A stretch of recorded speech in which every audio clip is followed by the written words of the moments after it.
Good morning. I hope your day is going well. I'm glad to have you here.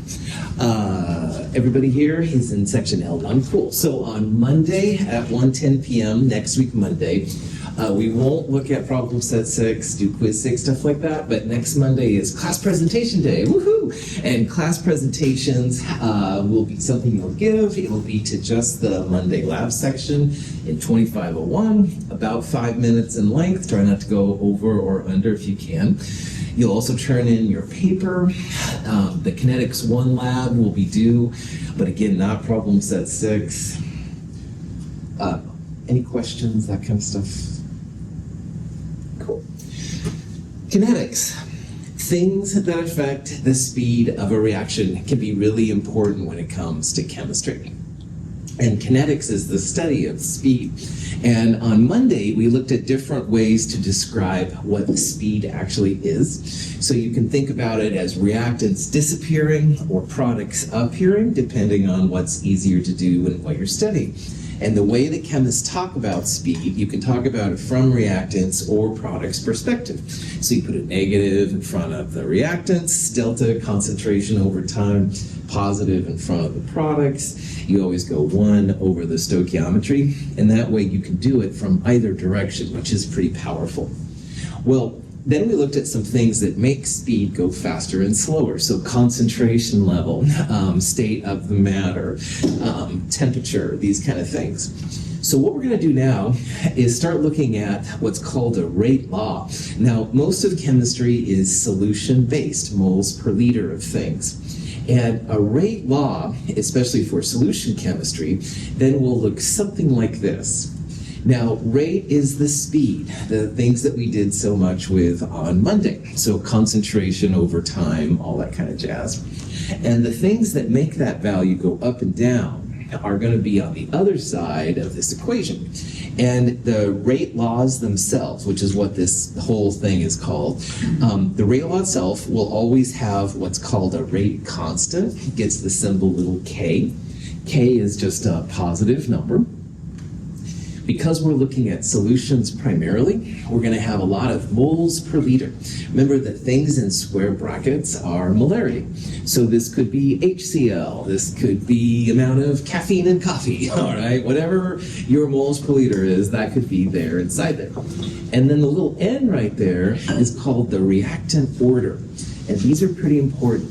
Now, in Chem 222 and Chem 223, little n up there will be 0, 1, or 2 only, all right?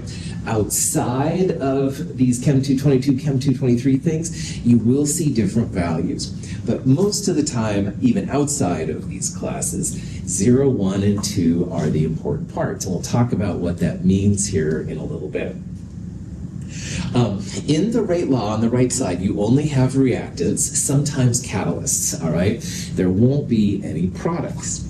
So for the lab we did on Monday, your goal is basically to create a rate law for the reaction we did. And you'll solve for K, you'll solve for the reaction orders for the different reactants and catalysts, stuff like that. So I think by you all being here that this will begin to make a little bit more sense than maybe it did on Monday if you had questions on any of that stuff. Okay, so let's talk about what these orders actually mean. 0 is called zeroth or zero order. Well, 1 is first order and 2 is second order, all right? So if you have a rate law like this one right here, the rate law that says that rate equals K, the rate constant, times the concentration of NO, one of the reactants, to the second power, and O2, there's no 1 right there, but remember anything to the 1 power is itself. So this would be O2 to the first power, or first order, all right? Now, this reaction then would be second order with regards to NO. It would be first order with regards to O2, because there's an invisible 1 right there. And if you ever are asked what the overall order is, you just add the orders up. So 2 plus 1, this would be third order overall, all right? So this is what this means. Now again, in other classes, you might see things other than 0, 1, and 2. But in Chem 222 and Chem 223, that's all you're going to see. but we'll talk about what that means. So just looking at the rate law, then you can tell what the orders are. And if you had another reactant, which wasn't listed right here, remember that anything to the 0 power is just 1. So if you had, NO and O2 plus caffeine, I don't know, and caffeine wasn't listed in the rate law, it would be a 0 order reactant. And we'll talk about what that means in this chapter 2. Questions? Okay, now 0 first and second order things affect the speed or rate of the reaction in quite different ways. So remember that in this class, this little n, those orders are going to be 0, 1, and 2 only. If you have a 0 order reactant, all right, which does happen, 0 order reactants don't affect the speed at all of the reaction, all right? They're important, but they don't have any effect on the speed. So if you double a 0 order reactant, it's like 2 to the 0. And if you triple the reactant or take the reactant down to 1/2 of its original value, anything to the 0 power is just 1. So that's why in a rate law, usually you don't see the 0 order reactants because they don't affect the speed. Now they're still important for the overall reaction, and we'll talk about that later too, but they don't affect the speed of the reaction, which is cool. As a silly example of this, Gabe, you're right here, so I've got to use you again, man. Let's say I wanted to give Gabe a candy bar, I don't know, fill in his food, all right? And I wanted to know the speed of me giving him a candy bar. Well, the speed would be determined by me, like, walking over here. But it wouldn't matter if I brought Gabe Hershey's chocolate or a Good Bar. I don't know. I don't eat a lot of candy bars. I don't know a lot of names. But it wouldn't matter the type of candy. It would make a difference, like if I had enough energy and if there was barriers between us, stuff like that. So the candy bar itself is important to making this happen because Gabe wants a candy bar. But it wouldn't affect the speed of the reaction. So that's an example of what a 0 order reactant does. It doesn't affect how fast the reaction goes, but it is part of the reaction. So it's not that you can just say, forget about it. It is part of the reaction. We're going to see that in the Kinetics 1 lab, so that's why I'm talking about it. Now, a very common kind of reactant is a first order reactant, all right? So when n equals 1. Mathematically, all right, if you change all of these zeros to 1s, all right, 2 to the 1, 2, 3 to the 1 equals 3, 1/2 to the first equals 1/2, all right? So a first order reactant doesn't change like how fast the speed it is, but if you double it, it will make a difference. It'll go up like twice as much. There's a lot of first order reactants out there, as we're going to see. Now, like I said earlier too, usually the 1 doesn't show up, all right? It's just listed as rate equals K times A. They don't usually put the 1 there because it's just like implied. So if you don't see a number, that's another way to say that it's going to be 1. Biology, radioactive science, biochemistry, medicinal chemistry, these kind of things, almost always first order. Sometimes 0 orders, most of the time first order. But in true chemistry, like organic chemistry and stuff like that, once in a while you have a second order reactant. And oh boy, do these make a difference on your speed. So for example, mathematically, if you put little powers of 2 right there, 2 squared is 4, 3 squared is 9, 1/2 squared would be 1/4. These effects right here are what would happen to your speed, all right? If you double a second order reactant, wow, your speed goes up by 4 times. So it really rock and rolls all of a sudden. And if you would triple it, it goes up by 9 times.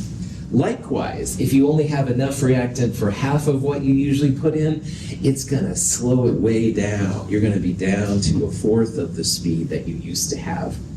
So the speed is really changed by second order reactants. They're not real common, but they do exist. We'll talk about some examples of what happens.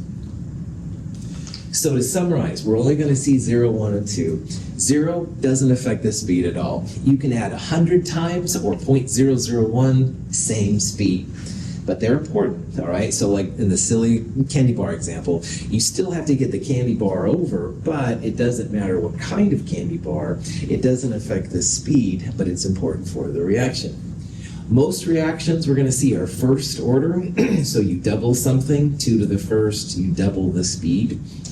And if you do happen to have a second order, oh boy, they affect the speed in huge ways. If you double it, your speed goes up by 4 times. On the other hand, you only have 1/2 of what you used to have. 1/2 squared is 1/4. You're down to 1/4 of the speed. It's glacially slow after not too long. Any questions? You want to find the rate orders first, see if they're 0, 1, and first 2.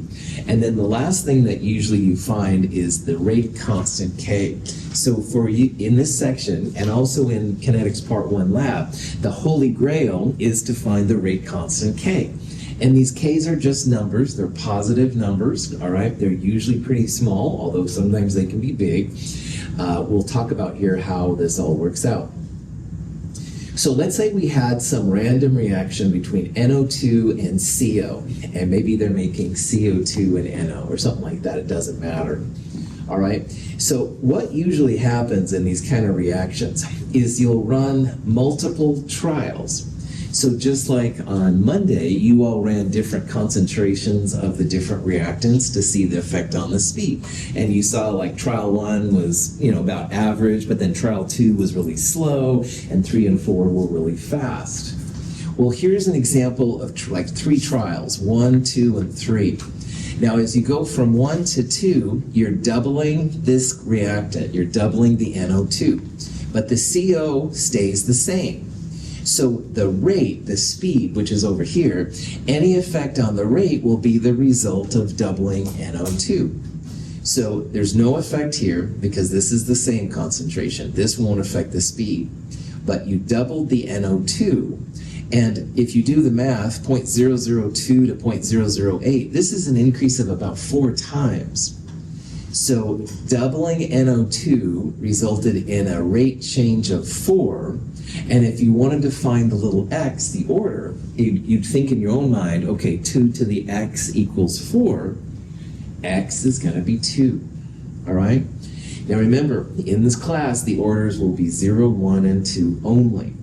So if you would have doubled this and it went from 0.002 to 0.004, that would be times 2, roughly. That would be 2 to the x equals 2. That would be a first order reaction. And if you doubled it and the speed was the same, like 0.002 for both of these, 2 to the x equals 1, that would be a 0 order reactant. Now, for the next one, notice how the NO2 is the same. NO2 is the same concentration, but the CO now was doubled. So any effect over here on the right between the rates, it's not from the NO2 because the NO2 is the same concentration, but the CO now has doubled. So over here, you've got 2 to the power of CO, whatever it is, 2 to the x equals the same number basically, so 2 to the x equals 1. And the only way you can do that is if this is a 0 order reactant, because 2 to the 0 equals 1. So this is a really cool description of how you find these crazy orders, all right? You try, if you have more than one reactant, you try and keep one of them the same. So up here we kept the CO the same, the next two we kept NO2 the same. And then you double or triple, doubling is easier to think about, but you could do any amount. You double, in this case, the NO2, the rate went up by 4, so 2 to the x, the doubling to the x power, the order equals 4. 0, 1, and 2 only has to be 2. On the other hand, down here, we kept this one constant, we doubled this one, rate didn't change at all. So this is 2 to the x, the new order of CO, 2 to the x equals 1, and the only way that's going to happen is this is 0. So what you can deduce from this data is that rate equals K times NO2 to the X and CO to the Y. NO2 is going to be 2 because that's 2 to the X equals 4. That's where the 2 comes from. And for the other reactant, CO, 2 to the X equals 1. Only way that can work is if it's 0. So CO is a 0-order reactant, NO2 is a 2nd-order reactant, and the overall order of this reaction is 2 plus 0 equals 2. You would probably just write it, rate equals K times NO2 squared. Questions on anything? Okay. Once you find the orders, the last thing to do is define K, all right? Because now you've got, let's say for this set of examples right here, you have the concentrations of NO2, you have the concentration of CO, you have the rate, and now you even have the rate orders. So the only thing left to do then is to solve for K. In this case, rate equals K times NO2 squared. I'm not even going to mess with CO because it's 0 order. It doesn't affect the math. So what I used here was trial 1, rate 0.0021. I divide by NO2 squared. I divide by 0.1 squared. Rate constant K, 0.21. Units of K are weird. People don't usually include them. However, I know some of you really like rates or constant units, which is totally fine. Molar divided by molar squared gives you 1 over molar, which is what that is, or 1 over m. And you've got 1 over seconds because of that part right there. But if you just included the number without the K units, that's totally fine. Woohoo! You just found the rate constant K. What questions? Okay, Ks are cool, but they are temperature dependent. So if you want to run it, say, in Death Valley, where it's probably really warm, you may need to recalculate these numbers. We'll talk about what that means in a little bit. But at normal temperatures, wherever you recorded this would be the value of K. Yeah, Jake? So if you're given K and it asks you to find the rate, Uh-huh. you could add the exponents together and get the absolute value. You'd also need the concentrations you were dealing with. Okay. But yeah, absolutely. So if you have K and you know the orders and you know at least NO2 for this reaction, but maybe the reaction, yeah, you bet you can find rate. And that's also a cool use of this stuff. Good. Okay, so here's another example of this. This compound is called ethanal. It's a weird compound and stuff, CH3CHO, don't worry about that. But it breaks down. It breaks down into methane and CO. So the question is then, how can we find the values of the rate law? Now in a rate law, you only have reactants and sometimes catalysts. You don't put any of the products in. So the only reactant here is this weird ethanal. We're going to put it to the X power because we don't know what it is. And we also have a rate constant K. And here's some data we took. So just like in Kinetics 1, you're taking different concentrations. There's only one reactant here, so you can see 0.1, 0.2, 0.3, 0.4, stuff like that. And over here is the speed of the reaction, how long it takes for it to go. So what I would do on a reaction like this is, if you want to do it the simplest way possible, notice how you're doubling the ethanol. So 0.20 divided by 0.21, that's a change of 2. And 2 to this little x, if the k's cancel out, 2 to the x is going to equal the difference over here.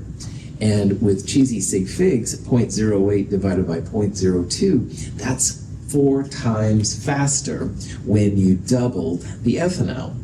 So what I'm going to show you on the next slide here is a 2 to the x. 2 comes from the change of the ethanol. 2 to the x equals 0.08 divided by 0.02, which is almost 4. So if 2 to the x equals 4, and x can be 0, 1, and 2 only, what is x going to be? 2. Yeah, right on.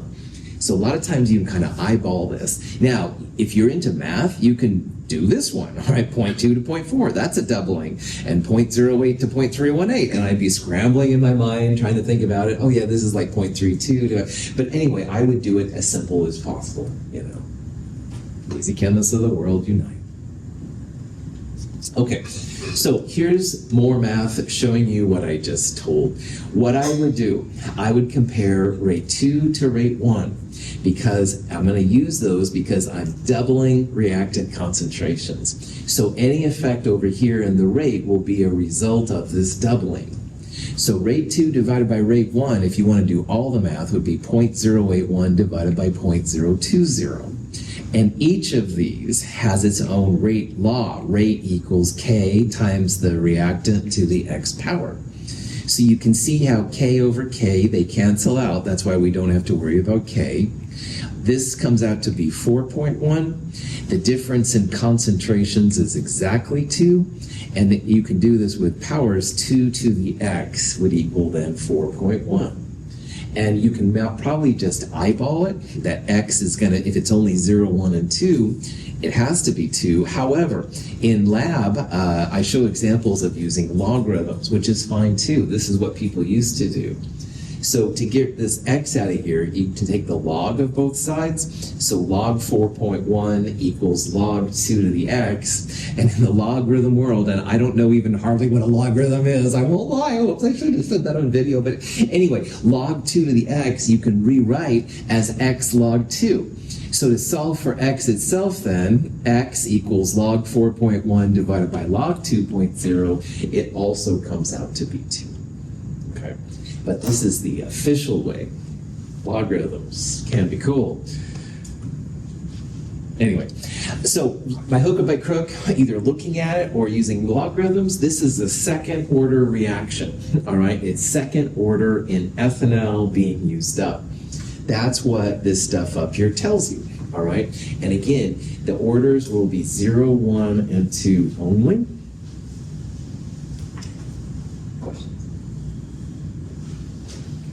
So let's kind of have a review here. We've got this NO and an H2 reacting. It makes H2 and water. And the reaction says here, if you read the words, it's second order with NO and third order overall. So the question is, what is the rate law for this reaction? All right. Well, third order overall means that if you take the rate order of NO and the rate order of H2, when you add them together, it equals 3. All right? So we know that NO is second order. What will be the rate order with respect to H2? Yeah, I see several. Yeah, 1. That's right. So we would write this as rate equals K times NO squared times H2 to the invisible first power. All right. Now, the reason why I like this example is because rate orders, the 2 and the 1, may or may not be the same as the stoichiometry. So in this reaction, it's 2 NOs and 2 H2s making all this stuff. But in the rate law, it's a 2 and a 1. So notice that they can be the same, but they can be different too. And we'll talk about that later on in this chapter, why that's the case. But in this case, third order overall. This is second order, so 3 equals 2 plus X, the order of H2. X is going to be 1. And you usually don't write the 1 because anything to the first order is itself. Any questions? Okay, so here's our ethanol example. We saw it was second order in the last slide. Anything that's second order, it has an incredible effect on the speed. So here, if you make the concentration, the initial concentration twice as big, like 0.1 to 0.20 would be twice as big, the rate goes up by a factor of 4. 2 to the X equals the rate change. It's a second order, so 2 squared will be the effect on the rate. 2 squared equals 4. So this is a second order reaction or second order reactant, stuff like that. So the last thing to do then is to solve for the rate constant K. You can use any of these trials you want to. I decided to use trial 3, I guess, just to shake it up a little bit. So remember that it's always rate equals K times the concentration squared. We don't know K, but in trial 3, the rate was 0.182, the concentration of the ethanol was 0.30, and we now know that it's a second order reactant. So the only thing you don't have is K. When you solve for K, it comes out to be 2.0. Again, K is always a positive number. They can be greater than or less than 1. The units are not super important, but you can write them out if you want to. Any questions? The power of math, people! Come on! You are correct, Edison. This is from Star Trek, of course. And anyway, they were talking about some kind of math thing. And all right, math is cool. Don't throw tomatoes at me, but if you want to, I understand too. Anyway, this is what you're going to do in lab. You did in lab. You got the data, and now you're going to analyze it. You're going to first find the orders with respect to acetone and HCl, the acid, and iodine. You'll then at the end solve for the rate constant K. All right, the K in that case will be a small number, but it will be a positive number, average amount of parts per thousand, blah, blah, blah. Cool. Now, there are so many first order reactions out there that a lot of times people will just focus on that. I've been showing you some second order examples, but there's a ton of first order reactions. Every time you hear about nuclear chemistry, fusion, fission, that kind of stuff, all first order. Anytime 99% of the time, when you hear about biological reactions, first order. First order is by far the most common. So if you have a first order reaction, that means you have a first order reactant. And you could write it rate equals K times the concentration of A to the first power. Now, on Monday, we talked about because it's a reactant, you want to put a negative sign in front of it. We'll assume the stoichiometry is 1, so 1 over 1 is just ignored. And then the rate itself is the change of the concentration over the change of time. And this equals K times A to the first. So I just rewrote essentially rate for this reactant, and that's what that part is right there. Now, calculus is not a prerequisite of this class by any means. However, you can integrate this beast, all right? And you multiply both sides essentially by delta time. You divide both sides by the A to the first hour. Now, I used R here instead of A. Sorry about that. That's a little confusing. But this is something that you can integrate, all right? And when you integrate all of this, and again, you don't have to know anything about calculus in this class, but you get this equation right here, which is actually amazingly cool. So when you integrate this, blah, blah, blah, magic, whatever, you get this thing, natural log A over A0 equals minus KT. And they can be R's, they're written both ways. I'm sorry, but I want you to see both of them in case you see them in the future. A couple of things about this. Natural log ln is different than base 10 log log. And I bet that your calculator has an ln button on it. This is going to be the time to start using it. It's a real powerful tool for this kind of stuff. You don't have to know anything about natural logarithms or regular logarithms for that matter, but natural log is something we're going to use. And if you take the natural log of the concentration of whatever reactant you have at time t divided by the concentration that you started with, the concentration at time 0, it's going to equal minus KT, where K is that rate constant we talked about, and T is the time elapsed. And you're like, this is cool because this is actually an amazing equation. And I'll show you why here in a little bit. But just realize natural log is going to be your friend. Now, this A over A0, or A to the T over A to the 0, as it's seen sometimes, that is the fraction of what you started with that's remaining, all right? So if you started with 4 moles and you have 1 mole at this time, then it would be 1 over 4, all right? It's always going to be a fraction, which is really cool. And it's the fraction that's left at time t. So this crazy thing is called the integrated first order rate law. And oh my goodness, is it going to be helpful to us and also to chemists in general. It may not look at it right now, but trust me, in a little bit, oh yeah, here we go. I'm not getting the excitement across that I wanted to, but I will try and show you some examples of how freaking cool this is. Questions? Okay, let's look at some examples. When I was in lab, I used to do reactions that took just long, like 12 hours at a time or whatever. And, you know, who wants to sit around for 12 hours watching stuff stir, right? Boring. So anyway, you can set up things like this one right here. So this is a chemical reason why this is cool. And there's more than just chemical reasons, mind you. But anyway, in this reaction, we're watching sucrose, a type of sugar, decompose. And like most biological processes, it's a first order reaction. Well, here's the rate constant K that somebody figured out. We're starting with 0.010 moles per liter, and we want to know how long it's going to take to drop to 90% of its initial value.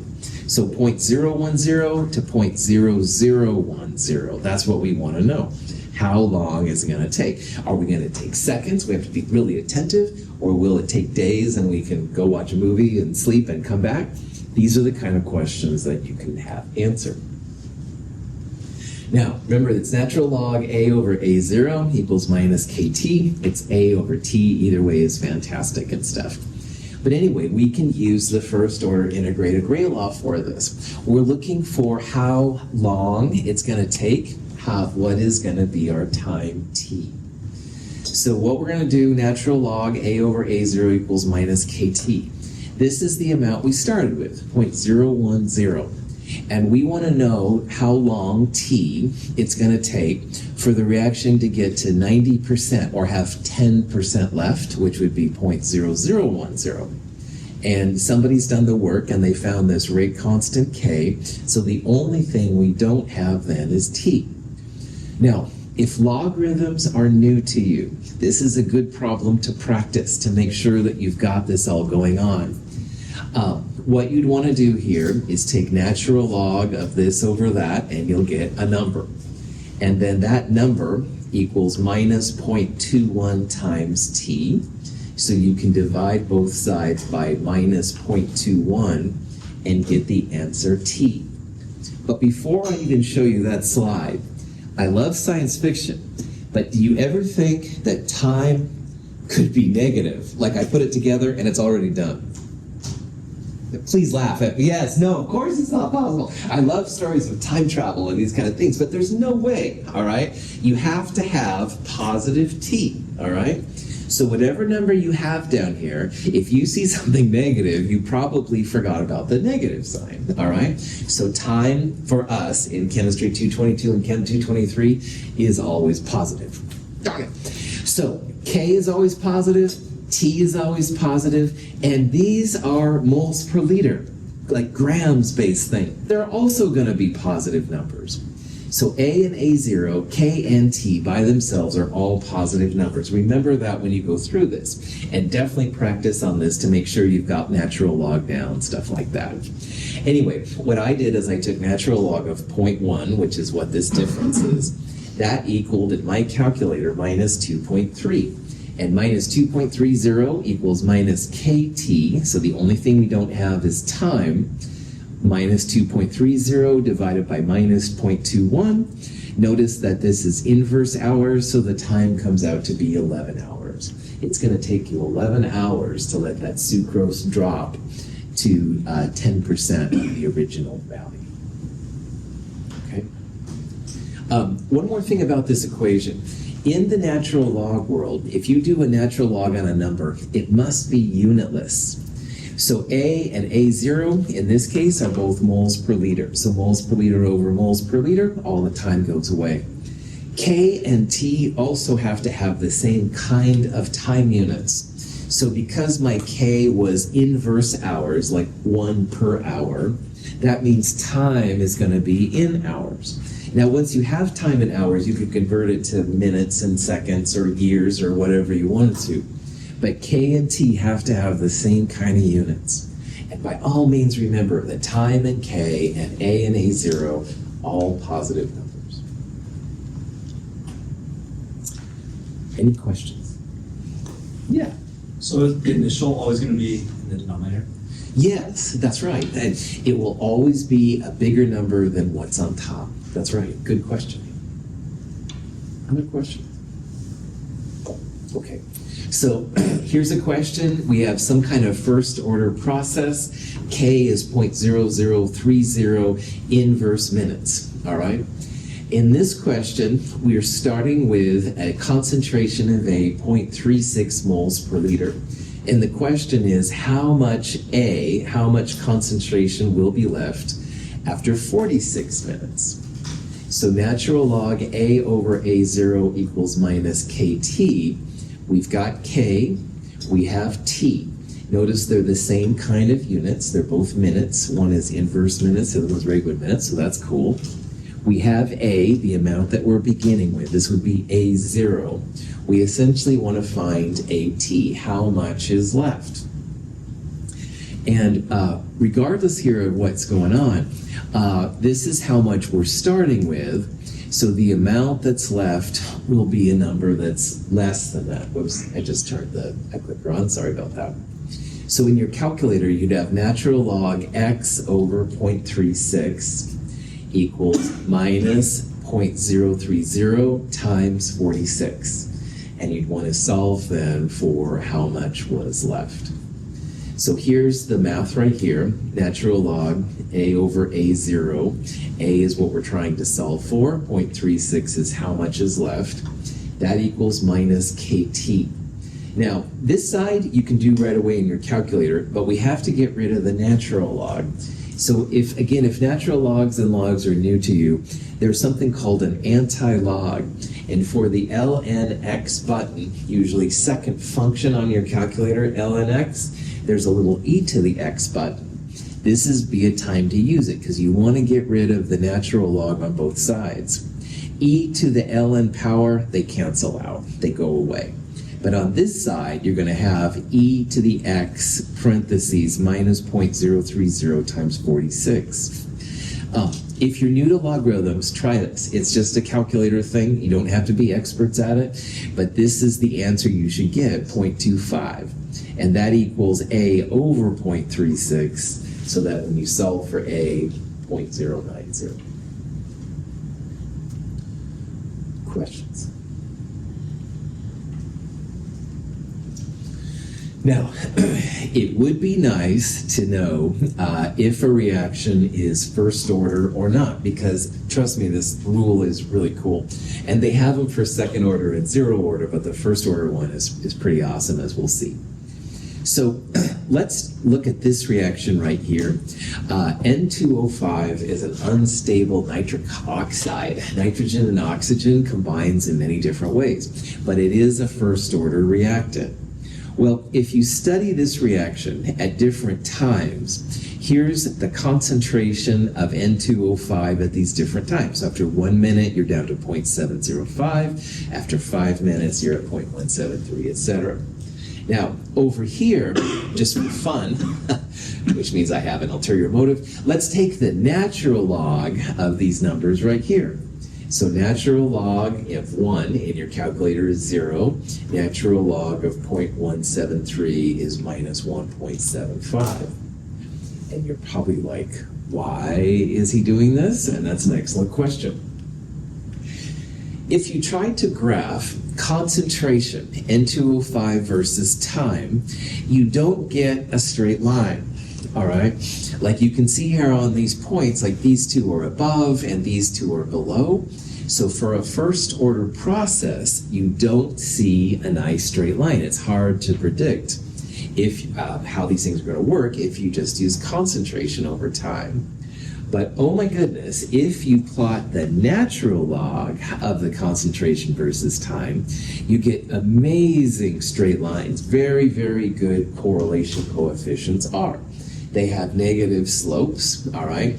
The thing kind of goes up and to the left. But this is why I wanted to plot the natural log of the concentration versus time. Concentration versus time doesn't cut it. You don't get a straight line. But natural log of concentration versus time, you do get a straight line. You're probably like, oh, what's so exciting about that, Russell? Excellent question. If you take that natural log a over a0, or at over a0 equals minus kt, you can do some kind of cool things with it. In the logarithm world, natural log of x over y, you can rewrite as natural log x minus natural log of y. The denominator gets a negative sign in front of it. Anyway, so we can rewrite that equals minus kt, and then natural log of a equals minus kt plus natural log of a0. And why this is cool, I'm getting to it, I promise. This is like a straight line. Your y-axis can be the natural log of the concentration. Your x-axis will be the time elapsed. The slope m equals minus k minus the rate constant. And the y-intercept equals natural log of a0, how much you started with. And if you're still not totally digging this, all right, which I understand, this is where you can find like how much of a radioactive sample you started with, all right? Because if you have a radioactive sample that decays over millions of years, nobody's waiting around. There haven't been human beings for millions of years to hang out that way. However, you take a couple of points, the natural log of the concentration, you divide by the time elapsed, and it might be just a couple days or a year or whatever. Lo and behold, you can find how much natural log of R0, how much was started with. And this is absolutely amazing. You can also tell like how long it took for it to go down to that level. There's lots and lots of cool things that you can do from this. So this little integrated first order rate law is very powerful. It can be used to tell how much radioactive sample was back there in the day, like millions of years ago. This is really nerdy. One time I used it to tell how fast my Diet Coke consumption was. I used to drink a lot of Diet Coke. I'm always into caffeine, you probably can't tell. Anyway, I would actually plot out like how long it took for me to do. I was actually surprised. Anyway, there's lots of interesting kind of quirky things you can do. It's great for medicine. It's great for how long the caffeine is in your bloodstream.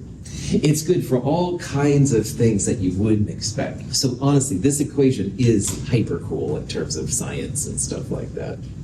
But profit off, you don't have to believe me either. Profit back on. Natural log R over R0 equals minus KT, or natural log A over A0 equals minus KT. Good job. Any questions on? I haven't had extra caffeine, maybe I have, who knows. Anyway, all first order reactions, natural log of A versus time will give you a straight line. You can find the rate constant K, which can be difficult to find, like you'll see in the Kinetics 1 lab. It's doable, just takes a lot of time. And you can also find how much you started with, and that can be pretty cool. If you happen to have a second order line, you can do something similar. You'll plot 1 over the concentration versus time, and zero order reactions, you'll plot 0 order versus time. So what a scientist will do when you have brand new data, plot all three. Plot concentration versus time for 0 order test.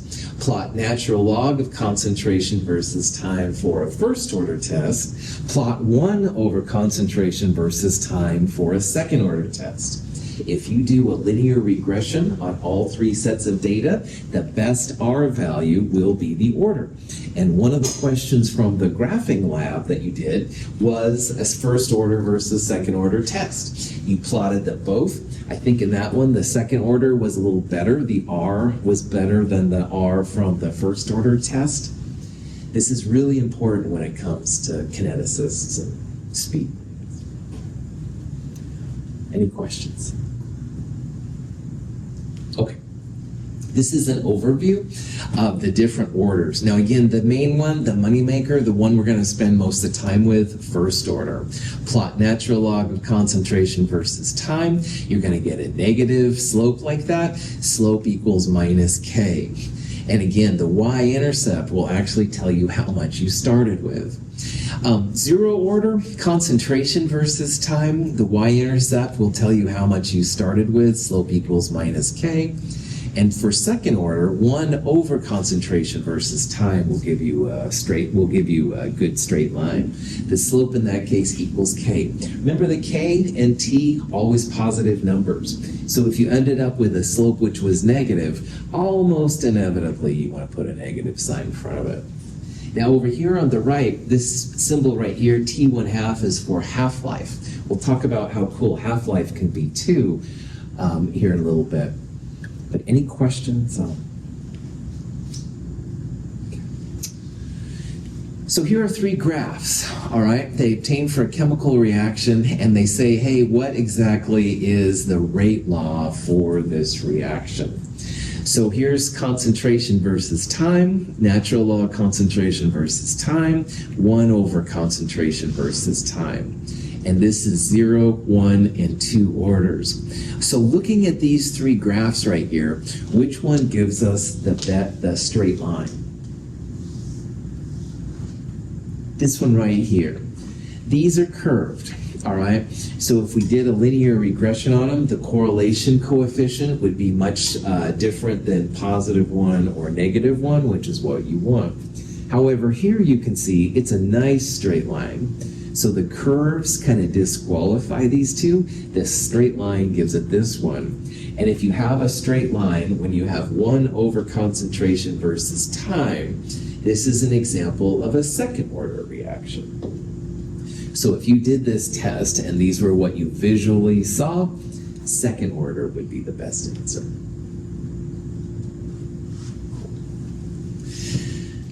Half-life goes along really well with first order and second order and 0 order analysis. Half-life is the amount of time it takes for half of a sample to disappear, all right? And it's an interesting phenomenon. So in this graph right here, we're starting with 0.020 moles per liter hydrogen peroxide. So the time that it takes for half of it to go away, so 0.02 to 0.01, and the x-axis here is time, by the way, this will be the half-life. It's 654 minutes. Now, if you're new to half-life, the interesting thing about half-life is you'd think that, well, if half of it goes away in 654 minutes, another 654 minutes, you'd be down to 0. But not quite. Because after another half-life, another 654 minutes, you're now down to 1/4 of what you have. So here you'd have 0.0050 molar. It would be half of that. And another half-life, you're even less. Another half-life, you're even less. But it keeps going down exponentially. Arguably, you never get to 0. Now that may be a little silly to think about, but at least conceptually, when you have 10 to the 23rd of something running around, sometimes it takes a long time, if ever, to get all of your reactant used up. But at least you can think about where the concentration is so small that hopefully it doesn't make any effect on what you're studying. First order goes really well with what we're talking about, so that's why we're discussing it here. Now, if n's here are the amounts, then the n at half-life at some time t versus the initial amount would be half of the value, and the number of half-lives you can multiply by it. Here's just some better examples of what this is. This is the initial H2O2 that we're starting with, and it's at 0.020. Well, after 1 half-life, 2 half-lives, 3 half-lives, notice we went from 0 minutes to 1 half-life, 654 minutes. 2 half-lives would be 654 times 2, and 3 half-lives would be 654 times 3. But the concentration goes from 0.02, 0.01, 0.005, 0.0025. It doesn't really go to 0, all right? Maybe after enough half-lives, it gets so small that it's not significant. But this is where half-life really pops in. And you can see there, it's the symbol T1/2 like that, so. As an example of why this is important, here's sugar that's being processed. They have a rate constant K of 3.3 times 10 to the minus 4. What is the half-life for this reaction? And we can go through the steps. We're going to come out with half-life equals 0.693 divided by K.